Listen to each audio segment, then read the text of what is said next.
Avec chaque nouvelle génération, de moins en moins de personnes savent vraiment ce qu'elles mangent, comment cela est fait et d'où cela vient.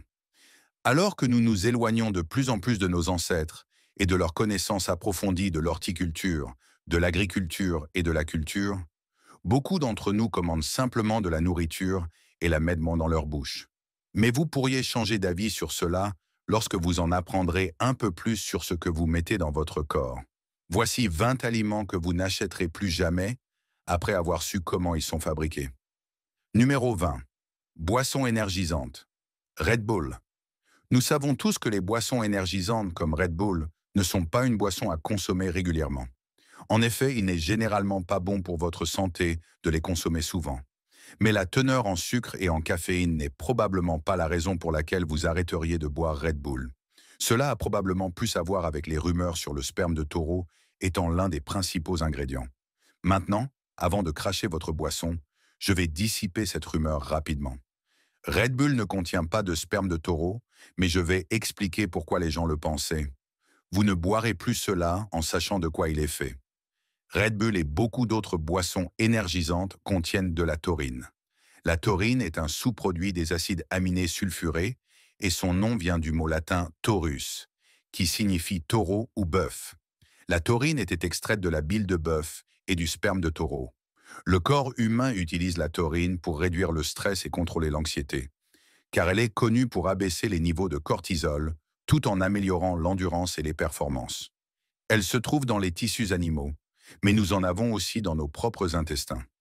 Sachant qu'elle peut également provenir du sperme de taureau, les gens ont supposé qu'elle était dans Red Bull, et une entreprise du Texas a même prétendu avoir testé la boisson et trouvé du sperme de taureau dedans. Mais ce n'est pas vrai.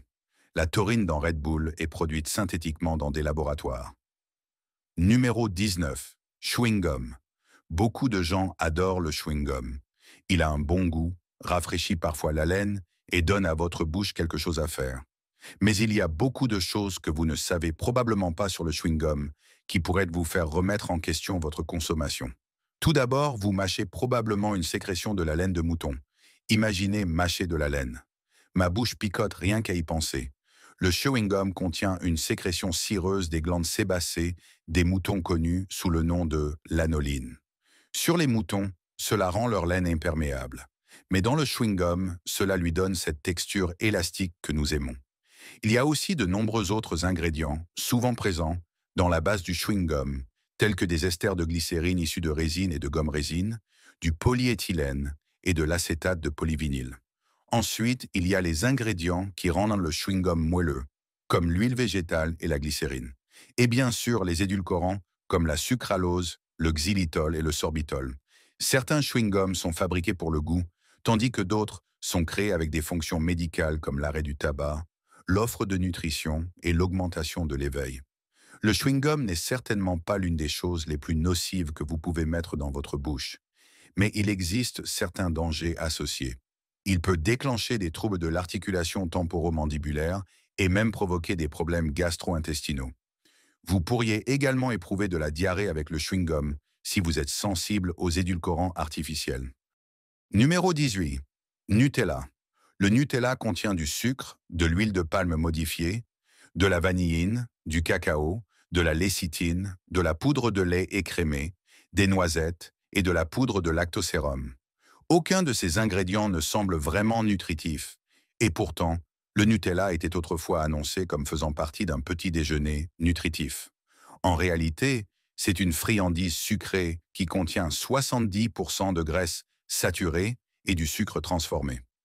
Juste 2 cuillères à soupe de Nutella contiennent 200 calories, dont 99 proviennent de 11 grammes de graisse et 80 de 21 grammes de sucre.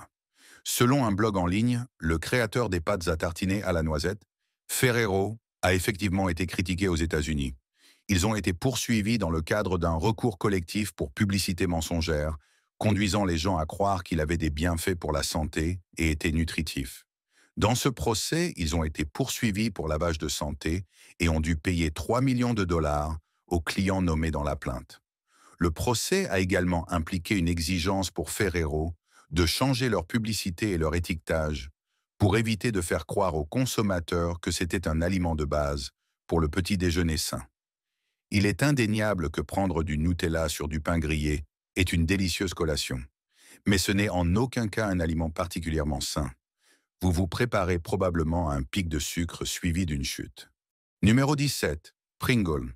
Je serai le premier à admettre que j'aime manger des chips.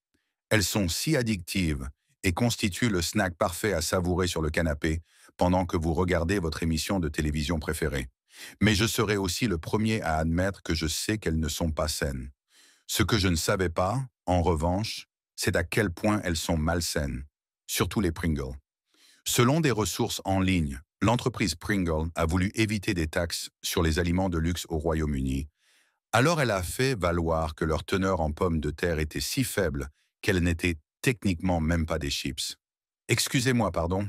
C'est exact. Les chips que vous mangez en boîte contiennent à peine un soupçon de notre ami féculent. Les Pringles contiennent en réalité du riz, du blé, du maïs et des flocons de pommes de terre dans un mélange étrange de purée qui est ensuite pressé dans une forme, étalée en une fine feuille et découpée en morceaux. Elles avancent ensuite sur un tapis roulant et sont pressées dans des moules pour s'assurer qu'elles s'empilent bien dans ces boîtes frustrantes où vous avez les mains coincées. Les moules passent ensuite dans de l'huile bouillante avant d'être pulvérisées avec des saveurs en poudre. Cela ne semble pas très appétissant, il faut l'admettre. Mais le pire est-il encore à venir? Probablement. Selon des sources en ligne, un produit chimique cancérigène appelé acrylamide est créé lorsque des aliments riches en glucides comme les pommes de terre sont cuits à bas haute température. On peut le trouver dans de nombreuses choses du quotidien comme l'eau. Néanmoins, une analyse effectuée par la Environmental Law Foundation a trouvé que tous les produits de chips testés dépassaient les limites légales de 39 fois et jusqu'à 910 fois. Numéro 16. Nouilles instantanées. Soyons honnêtes, la plupart d'entre nous ont déjà plongé dans notre garde-manger à un moment ou un autre pour un paquet de nouilles instantanées. Elles sont faciles à préparer, nécessitent peu de préparation et peuvent être assez délicieuses. Mais si vous saviez comment elles étaient fabriquées et ce qu'elles contenaient, vous pourriez les consommer moins souvent. Les nouilles instantanées sont conçues pour avoir une longue durée de conservation, ce qui ne nécessite pas un génie pour comprendre qu'elles sont assez transformées. Elles ont aussi très peu de valeur nutritionnelle, sont généralement riches en graisse, en sodium et en calories, et contiennent souvent des goûts, des additifs, des conservateurs et des colorants artificiels en supplément. Certaines nouilles instantanées contiennent également du glutamate monosodique, également connu sous le nom de MSG, et du tert-butylhydroquinone, un conservateur chimique issu de l'industrie pétrolière. Les études récentes ne montrent pas une image très positive des nouilles instantanées. Une a déclaré qu'une consommation excessive de nouilles instantanées pourrait déclencher l'obésité et entraîner d'autres conditions comme le diabète, l'hypertension artérielle et des problèmes cardiaques. La plupart des nouilles instantanées sont principalement composées de maïda, qui est de la farine de blé qui a été moulue, raffinée et blanchie.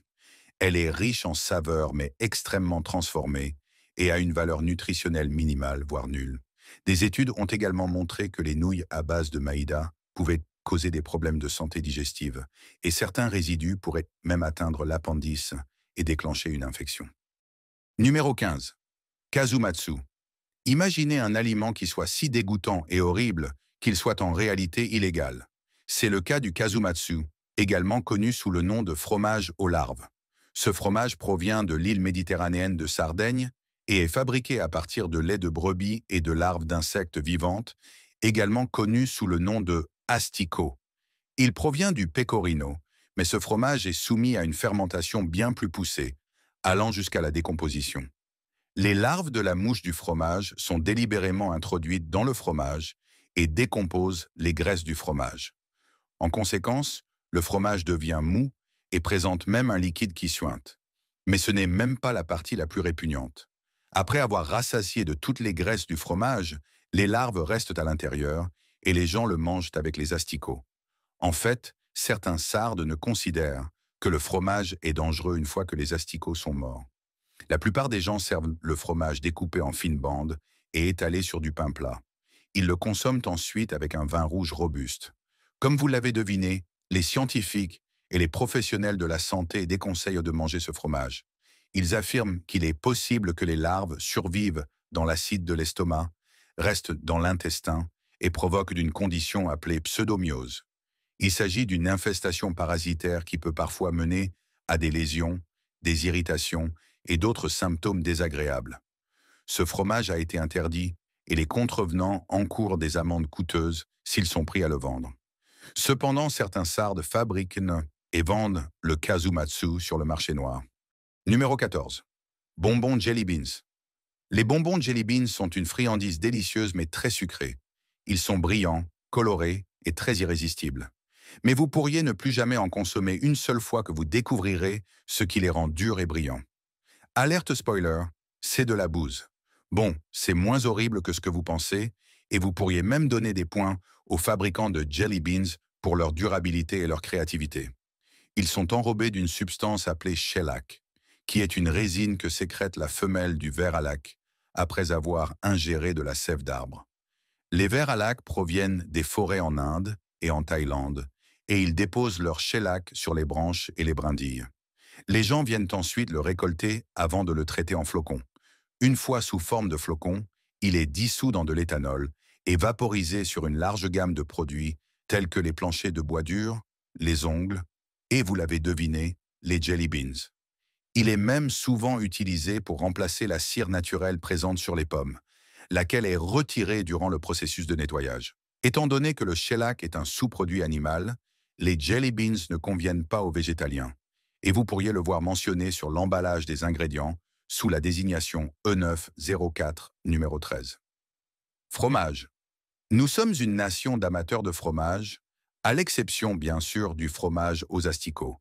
Et tout fromage est fabriqué avec le même ingrédient de base, le lait et une enzyme.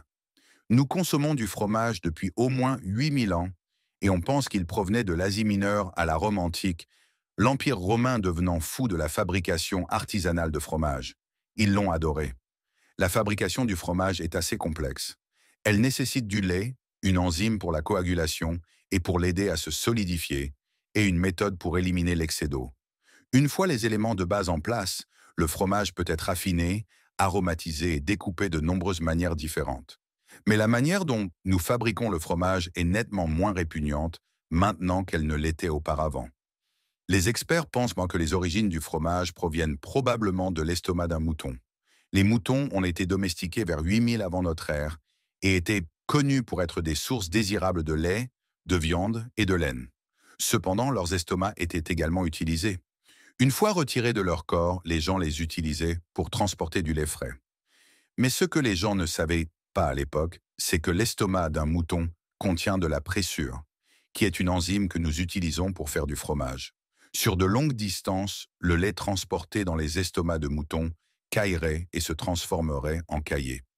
Ainsi, les caillés de fromage pourraient avoir été le premier type de fromage que nous avons commencé à consommer. Numéro 12. Arôme vanille. Si vous avez déjà mangé une délicieuse friandise à la vanille, faites attention aux ingrédients listés sur l'emballage. S'il est indiqué arôme naturel et que votre friandise était bien plus chère que d'autres produits à la vanille, vous pourriez être en train de consommer une substance provenant du derrière d'un castor.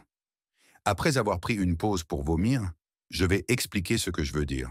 Les castors sécrètent une substance appelée castoreum, qui provient de leur anus, qu'ils utilisent pour marquer leur territoire. Le castoreum est inscrit comme additif par la Food and Drug Administration des États-Unis, qui le décrit comme généralement reconnu comme sûr. Et cette substance provenant des castors est utilisée dans les aliments et les parfums depuis au moins 90 ans.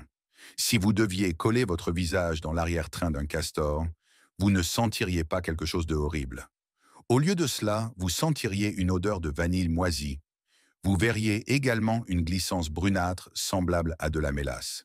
Alors que la plupart des animaux ont des sécrétions anales au parfum plutôt dégoûtant, le régime alimentaire du castor, composé d'écorce et de feuilles, rend leur odeur plutôt agréable. Comme il faut anesthésier les castors pour traire leur anus, seulement environ 132 kilos sont produits chaque année. La plupart des produits à saveur de vanille que vous achetez proviennent donc de la vanilline synthétique, un composé trouvé dans la vanille naturelle provenant de pulpe de bois ou de guaiacol, un dérivé du pétrole. Numéro 11. Coca-Cola. Il existe peu de boissons aussi désaltérantes lors d'une chaude journée d'été qu'une bouteille de Coca-Cola fraîche et rafraîchissante. Mais il est possible que vous ne vouliez plus jamais en boire, en sachant comment cela est fabriqué, de quoi cela est fait et comment cela interagit avec votre corps. Personne, sauf quelques rares membres du personnel de Coca-Cola, ne sait exactement quelle est la formule du Coca-Cola, car c'est un secret commercial très bien gardé. Bien que l'on sache qu'il contient du concentré, des phéromènes de coca, sans la cocaïne bien sûr, des noix de cola, de l'acide aromatisant et du sucre. D'une manière ou d'une autre, tous ces ingrédients et la formule secrète se combinent pour créer une excellente boisson désaltérante que vous ne pouvez pas vous empêcher d'aimer sous le soleil. Mais il n'y a pas que de l'hydratation et du bonheur après avoir consommé du Coca-Cola. Certains experts pensent qu'il provoque des effets assez étranges sur votre corps. Nous savons tous que les sodas ne sont pas bons pour nous, donc il n'est probablement pas surprenant d'apprendre qu'une canette de Coca-Cola régulier contient environ 39 grammes de sucre. Des études ont montré que les boissons sucrées peuvent être liées à l'apparition du diabète de type 2, ce qui signifie que vous pourriez être à risque accru si vous consommez souvent de telles boissons. Coca-Cola et d'autres boissons similaires pourraient également vous faire prendre du poids à cause des calories et du sucre, et vous pourriez même connaître des taches de surface sur vos dents et une érosion dentaire. C'est une bonne friandise, mais cette boisson n'est certainement pas quelque chose que vous devriez consommer tous les jours. Numéro 10. Nourriture rouge. La prochaine fois que vous dégustez votre collation rouge préférée, prenez un moment pour réfléchir à la manière dont le fabricant a réussi à produire cette couleur rouge. Ce sont des insectes. Ils ont utilisé des insectes. Si vous voyez un produit avec des ingrédients comme le rouge naturel numéro 4, l'extrait de cochenille ou le carmin, vous savez que votre nourriture contient un petit insecte réduit en poudre. Cet insecte s'appelle la cochenille, et seules les femelles sont utilisées pour produire le colorant rouge. Tout a commencé dans les années 1500, lorsque les Européens ont commencé à s'installer en Amérique du Sud. Ils ont remarqué que les Aztèques produisaient de beaux tissus teints, et les couleurs restaient vives longtemps. Ainsi, les cochenilles séchées sont devenues une marchandise prisée. De nos jours, la plupart des cochenilles que nous utilisons pour la couleur rouge viennent des îles Canaries et du Pérou. Elles sont extraites des cactus de figue de Barbarie, séchées au soleil, réduites en poudre et plongées dans une solution alcoolique acide pour produire de l'acide carminique. Ce pigment devient l'extrait de cochenille et environ 70 000 insectes sont nécessaires pour obtenir seulement une livre de teinture. De nombreux fabricants préfèrent utiliser des insectes pour le colorant rouge car cela ne présente pas de risque sanitaire connu, bien que ce soit un allergène et bien sûr cela ne soit pas végétalien. L'alternative serait un colorant rouge synthétique, comme le rouge numéro 2 et le rouge numéro 4, qui présentent souvent plus de risques pour la santé et sont des sous-produits du charbon ou du pétrole. Donc, c'est votre choix, insectes ou charbon. Numéro 9. Viande transformée. En tant que nation, nous aimons la viande. Nous aimons les saucisses, les hot dogs, le salami, le bacon, le jambon, la viande fumée, la viande séchée, la viande en conserve, le beef jerky. La liste est longue, mais ce que tous ces types de viande ont en commun, c'est qu'ils sont tous transformés, ce qui signifie qu'ils passent par un processus de salaison, de séchage, de mise en conserve, de salage et de fumage. Bien sûr, la plupart des gens aiment de temps en temps un petit plaisir avec de la viande transformée, mais saviez-vous que ce n'est pas si bon pour vous? Certaines études ont montré un lien constant entre la viande transformée et les maladies chroniques. Vous pourriez être plus à risque de maladies pulmonaires obstructives, chroniques, de maladies cardiaques, et c'est ce qui les cause. Vous pourriez également être plus susceptible d'avoir d'autres mauvaises habitudes si vous consommez beaucoup de viande transformée, et ces mauvaises habitudes, comme le tabagisme et une consommation excessive d'alcool, pourraient également contribuer. Selon les preuves actuelles, 3 produits chimiques ont été liés au cancer colorectal, dont un qui se trouve naturellement dans la viande, et 2 autres qui se développent ou sont ajoutés durant leur transformation. Ceci inclut l'hème, naturellement présent dans la viande rouge, les nitrates et les nitrites qui sont ajoutés pour garder la viande transformée plus fraîche plus longtemps, et les amines hétérocycliques et polycycliques qui se forment lorsque la viande est cuite à haute température. Numéro 8. Miel. On nous dit souvent combien le miel est bon pour nous. C'est un édulcorant naturel, un anti-inflammatoire et un antioxydant, ainsi qu'un agent antibactérien. Les gens l'utilisent même pour traiter les brûlures, les toux et les blessures. Mais cela pourrait également vous rendre très, très malade. Il existe ce qu'on appelle l'intoxication au miel fou, une maladie qui peut survenir lorsque vous ingérez du miel contenant des greyanotoxines provenant de plantes de la famille des éricacées, comme les rhododendrons. Les greyanotoxines sont des neurotoxines et peuvent affecter gravement vos muscles et vos nerfs. Si vous souffrez d'intoxication au miel fou, vous pouvez ressentir des vertiges, de la faiblesse, des nausées, des vomissements, une hypersalivation, une transpiration excessive et des paresthésies. Certaines personnes ont même une pression artérielle basse et entrent en choc. L'Organisation mondiale de la santé a déclaré que vous ne devriez pas donner de miel aux nourrissons de moins d'1 an. Et le risque d'intoxication au miel fou est certainement l'une des raisons à cela.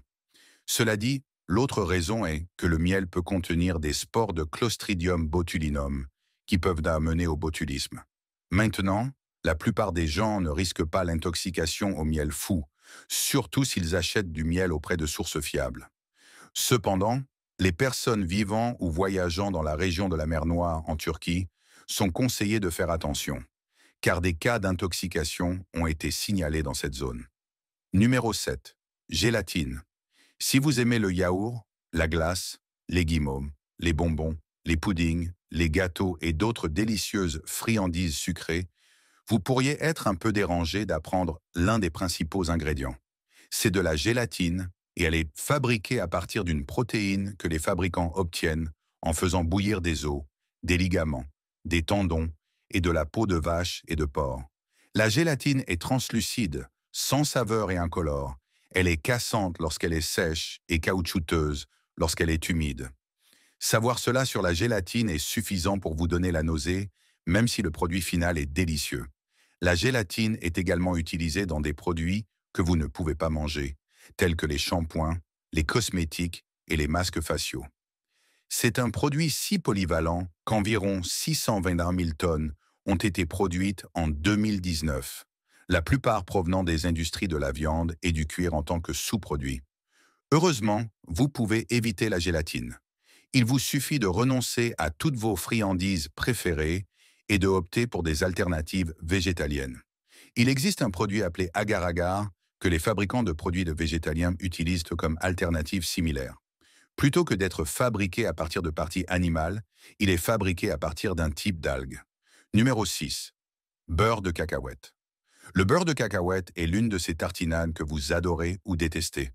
Et si vous l'aimez, préparez-vous à le détester. Bien sûr, il y a beaucoup de raisons d'aimer le beurre de cacahuète. La bonne qualité contient beaucoup de niacine, de thiamine, de folate, de magnésium et de polyphénol. Mais il contient également des aflatoxines naturellement présentes, ou mycotoxines. Celles-ci proviennent de la famille des champignons Aspergillus et les cacahuètes sont particulièrement vulnérables à ce champignon. Nos foies les métabolisent les toxines et à forte dose, elles peuvent en fait devenir cancérigènes. Dans des études, des niveaux élevés d'aflatoxines dans le sang ont été liés à un retard de croissance chez les enfants. Et c'est assez grave, mais ce n'est pas tout ce qu'il y a à détester au sujet du beurre de cacahuète. Il y a aussi les poils de rat. La FDA l'appelle un contaminant naturel avec des parties d'insectes. Mais c'est une pensée horrible pendant que vous grignotez votre beurre de cacahuète sur du pain. Certains experts estiment qu'il pourrait y avoir jusqu'à 30 morceaux d'insectes dans 100 grammes de beurre de cacahuète et un ou plusieurs poils de rongeur. La plupart des gens ne seront pas affectés par ces contaminants, du moins pas physiquement. Mais si vous avez de l'asthme ou une allergie, vous pourriez ressentir une certaine irritation. Numéro 5. Guimauve. Les guimauves sont délicieuses, surtout quand elles sont enfilées sur un bâton et placées au-dessus d'un feu de camp. Vous pouvez ensuite mordre à travers l'extérieur croustillant et apprécier la délicieuse onctuosité à l'intérieur. Et nous savons tous que les guimauves ne sont pas bonnes pour nous. Après tout, elles sont principalement constituées de sucre. Mais le sucre n'est pas le seul problème potentiel avec les guimauves. C'est aussi la façon dont nous les préparons. Si vous mangez régulièrement des guimauves brûlées, que vous les cuisiniez sur un feu de camp ou sur un réchaud à gaz, vous pourriez faire face à des conséquences sanitaires à l'avenir. Les aliments brûlés contiennent des composés liés à de graves problèmes de santé, comme le cancer, des problèmes rénaux et le diabète. Tout aliment que vous carbonisez, brûlez, barbecue ou fumez a un goût excellent, mais vous pourriez consommer des aliments contenant des toxines, tels que des hydrocarbures aromatiques polycycliques. Plus vous cuisez vos aliments longtemps et plus vous les rapprochez de la source de chaleur, plus ils peuvent contenir de toxines. Ensuite, il y a le fait que les guimauves n'ont pratiquement aucun nutriment. Elles sont principalement composées de glucides et de sucre. Il n'y a pas de quantité importante de vitamines et de minéraux, presque pas de protéines et pas de matières grasses ni de fibres alimentaires. Number 4. Sucre acide. Si vous êtes un fan des sucreries acides, vous pourriez être curieux de savoir comment les fabricants créent la sucrerie si acide. Certains variants sont tellement puissants que vous ne pouvez pas éviter de froncer les sourcils et avez besoin d'une tasse d'eau pour soulager votre langue de l'urgence. Il existe un certain nombre d'acides différents qui entrent dans la composition de la sucrerie acide. Le plus courant est bien sûr l'acide citrique, qui est naturellement présent dans les fruits à citron, comme le citron et même certaines variétés de baies. L'acide citrique est un antioxydant et on l'utilise même pour prévenir les pierres à l'œil. Mais ce n'est pas la seule acide présent en sucrerie acide. Si vous avez déjà mangé cette sucrerie très intense comme les Warheads, vous avez probablement ressenti l'acide malique. Il donne à la sucrerie son intense arôme, mais est également présent naturellement dans notre corps et dans les pommes, Granny Smith, les cerises, les tomates et les abricots. Certains fabricants de sucreries acides utilisent également l'acide ascorbique, également appelé vitamine C. Il y a aussi l'acide fumique, que certaines personnes disent produire certaines de la plus puissante amertume, tandis que cela dure plus longtemps. Il est même naturellement présent dans les tomates, les pommes, les carottes et les haricots. Enfin, l'acide tartrique. L'acide tartrique est présent naturellement dans les raisins, les tamarins, les bananes et le vin, et on l'utilise pour faire de la poudre de levure et du tartare de crème. Number 3. Fugu le fugu, également appelé poisson bleu ou poisson poussé, est l'une des créatures marines les plus mortelles au monde. La plupart d'entre nous éviterions bien de l'approcher, sachant cela. Mais certains chefs audacieux ont décidé de tenter leur chance et d'imaginer une manière de les manger sans se tuer et leurs clients. Parfois, cela réussit et parfois, cela ne réussit pas. Des dizaines de personnes meurent chaque année en mangeant du fugu. Ce poisson est un plat de luxe au Japon et dans un certain nombre de pays sélectifs, mais il est incroyablement dangereux. Il contient un neurotoxine puissant appelé tétrodotoxine et suffisamment pour tuer plus de 30 adultes. Et c'est après qu'il a été dépecé pour la consommation. Maintenant, si vous le dépeciez correctement, il n'y a pas de toxine et vous vivez. Mais si vous le dépeciez mal, vous mourrez.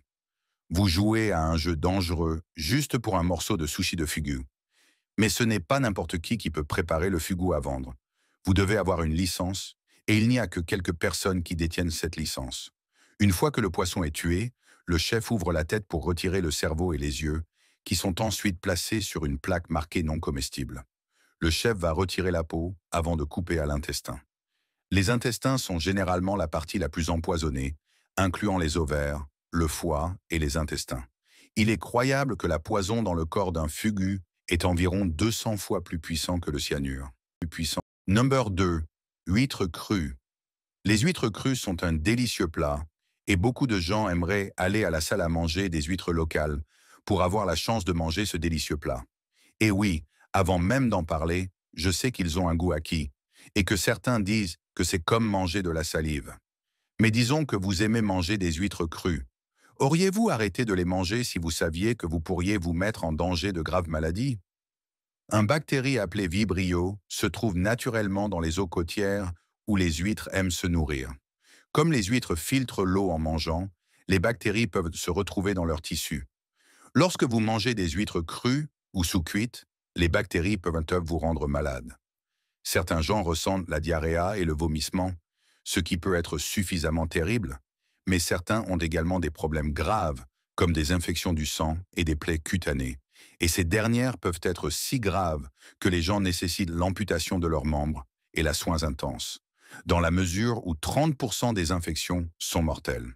La meilleure manière d'éviter de se faire malade des bactéries nocives est de cuire correctement vos huîtres. Number 1. Bière au poisson. Vous pourriez supposer que c'est facile pour les véganes de savoir ce qu'ils peuvent manger, mais ce n'est pas toujours clair ce qui contient des produits animés et ce qui ne contient pas. La bière, par exemple, comprend les houblons, l'eau, le barley, la malt et la levure. Mais qui penserait qu'elle contient aussi des nageoires de poisson? Certains de vos variétés de bière préférées pourraient contenir des poissons, et vous ne le saviez même pas. C'est appelé isinglass, et c'est une sorte de gelatin du foie de poisson qui sont utilisés par les petits et grands brasseries. Apparemment, les brasseurs de bière ont utilisé les nageoires de poisson depuis le 19e siècle comme méthode de faire de la bière brillante, claire et plus attirante pour les gens qui veulent boire leur bière. Heureusement, de nombreuses brasseries sont en train de s'éloigner de la pratique. Après tout, il est impossible de glorifier de la bière filtrée à travers des poissons morts dans vos matériaux de marketing. Certaines brasseries ont décidé de s'éloigner des agents de finition, comme les poissons au fini, et choisissent maintenant des alternatives végétariennes amies, comme des dérivés de l'alguère de l'irlandaise. Il est naturel de prendre un petit snack de temps en temps et de vous rapprocher d'un aliment ou d'une boisson que vous avez appris récemment. Mais quelles sont vos pensées maintenant? Continuez-vous à acheter ces produits? N'a-t-il pas été changé dans votre esprit?